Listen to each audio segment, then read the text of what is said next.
देखिए मोकामा की घटना। जब एक जनप्रतिनिधि बिहार में सुरक्षित नहीं है तो आप सोचिए आम महिलाएं और आम लोग कैसे सुरक्षित होंगे। और एक पार्टी का लीडर नेता जो चुनाव लड़ने जा रहा है वो मर्डर करवा रहा है। हम तो बोल रहे हैं लगातार कि crime capital of India Bihar बन चुका है, जंगल राज नहीं, ये महाजंगल राज बन चुका है और ये चुनाव में दिख रहा है। प्रधानमंत्री कह रहे हैं कि अगर लालटेन आएगी तब जंगल राज फिर से कायम हो जाएगा। ये झूठ का जुमला मत दीजिए। अभी मई की बात है, लगातार महिलाओं का शोषण, महिलाओं का बलात्कार हो रहा, बच्चियों तक को नहीं छोड़ा जा रहा है। मई की बात है, एक बच्ची को, दलित की बच्ची थी, वो आती है पीएम, बलात्कार होता है उसके बाद से, और आती है पीएमसीएच, और पीएमसीएच में उससे बेड नहीं मिलता। 8 घंटे एम्बुलेंस में रहने के बाद वो बच्ची का देहांत हो जाता है। और मुजफ्फरपुर बालिका गृह कांड किसी से छुपा नहीं है कि 23 महिलाओं को, नाबालिग बच्चियों के साथ, मंजू जी के जो उस समय मंत्री थी उनका पति का नाम आता है, किस तरह नाबालिग बच्चियों के साथ क्या किया जाता है बताने की जरूरत नहीं। और 2020 में मंजू जी को फिर टिकट मिल जाता है और अब उनके बेटे लड़ रहे हैं। तो ये है डबल इंजन की सरकार की हकीकत और ये है डबल इंजन के सरकार की असलियत। और मैं तो बोलूंगी बिहार की जनता को अब छल करना बंद कीजिए। जब महागठबंधन की सरकार बनेगी तो युवाओं को, तेजस्वी जी ने ये वादा किया है कि हर बेरोजगार युवा को नौकरी मिलेगा। और कांग्रेस पार्टी जहां भी है, जहां भी सरकार बनी है, तेलंगाना में हमारी सरकार है, कर्नाटक में गृह लक्ष्मी योजना के तहत 2000 रुपए हर महिलाओं के खाते में आते हैं, पता करवा लीजिए। तेलंगाना में जो वादा किया था वो पैसे आते हैं महिलाओं के अकाउंट में। झारखंड में मैया सम्मान योजना के तहत 2500 रुपए हर महीने आते हैं। लेकिन ये एनडीए मोदी की जहां भी सरकार है, बीजेपी की सरकार है, पता कीजिए जो भी वादे वो करती है वो सिर्फ चुनावी जुमला होता है और चुनाव खत्म, सारे वादे खत्म, मोड़कर ठंडे बस्ते में चले जाता है। उन्होंने सर्वे कराया जमीन पर, बिहार में दिखा करे ये तो महागठबंधन की सरकार बन रही है, कैसे इसे रुकेंगे। तुरंत एसआईआर करवाते हैं। एसआईआर के नाम पर 23 लाख महिलाओं का वोट काट दिया जाता है, हेरा फेरी की जाती है। उसके बाद से भी देख रहे मामला नहीं संभलता है तो 10-10 हजार महिलाओं के खाते में दे दो। ये 10-10 हजार महिलाओं के सम्मान में और खाते में आपने लॉकडाउन के समय दिया था क्या? जब दिल्ली से प्रवासी मजदूर चल रहे थे तब आपने उनको दिया था क्या? कोई मदद किया था? तब आपको मतलब था कि बिहार के प्रवासी मजदूर नंगे पैर दिल्ली से चलते हुए बिहार आ रहा है। और जब श्रीमती प्रियंका जी ने अशोक गहलोत से बसेस मंगवाई, 900 बसेस आई, तो आपने नहीं आने दिया, वो बसेस को वापस राजस्थान भेज दिया गया। और प्रियंका जी ने ये बोला कि हमारा नाम मत लगाइए, आप अपने पार्टी का टैग लगाकर भेज दीजिए, लेकिन प्रवासी मजदूरों को। प्रधानमंत्री कह रहे हैं, जो तेजस्वी कह रहे हैं कि हर घर नौकरी देंगे, पैसा कहाँ से लाएंगे इतना? बिहार का बजट नहीं है। आप अडानी और अंबानी का जो कर्ज माफ करते हैं हजारों हजार करोड़, वो पैसे कहाँ से आते हैं? काम करने के लिए दिल होना चाहिए और चाहत होनी चाहिए।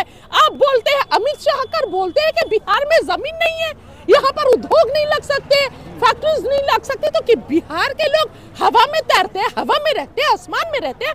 अडानी को आपने 1050 एकड़ जमीन, अडानी को आपने 1050 एकड़ जमीन प्रति वर्ष 1 रुपए के ये में 33 वर्षों के लिए दे दिया।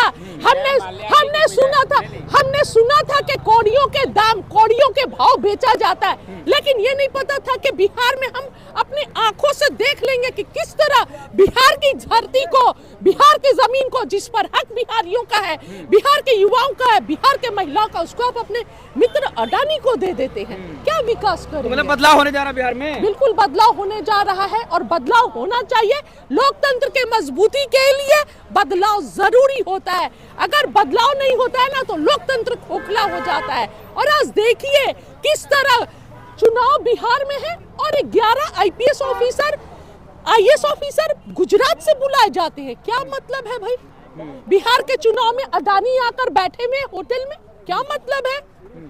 समझ में नहीं आ रहा। पूरा तंत्र, सरकारी तंत्र, इलेक्शन कमीशन, ईडी, सीबीआई सब मिलकर चुनाव लड़ रही है और मोदी सरकार सभी को के समर्थन से चुनाव और लोकतंत्र का मजाक बनाकर रख दिया है। लेकिन बिहार की जनता समझदार है, बिहार का युवा समझदार है।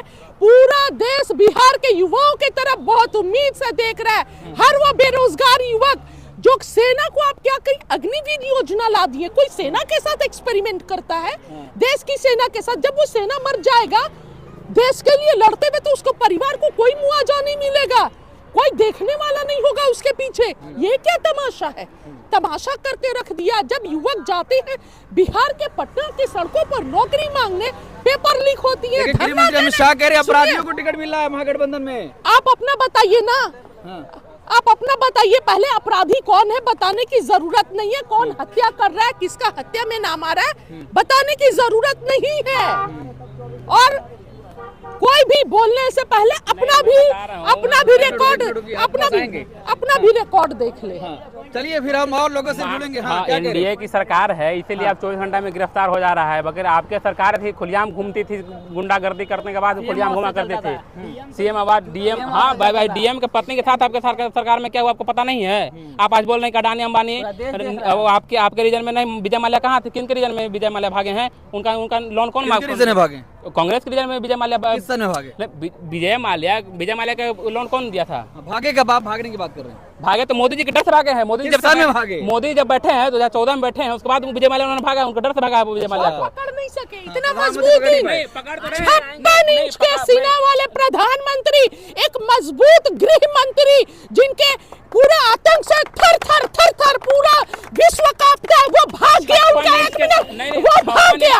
आप एक बात सुनो, आप बिना हेलमेट लगाए ना पुलिस के सामने से निकल नहीं सकते हो। पैसे के लिए फट से गिरबान पकड़ लेगा और देश से करोड़ों अरबों रुपए लेकर भाग जाते हैं, ये भगा दिया जाता है।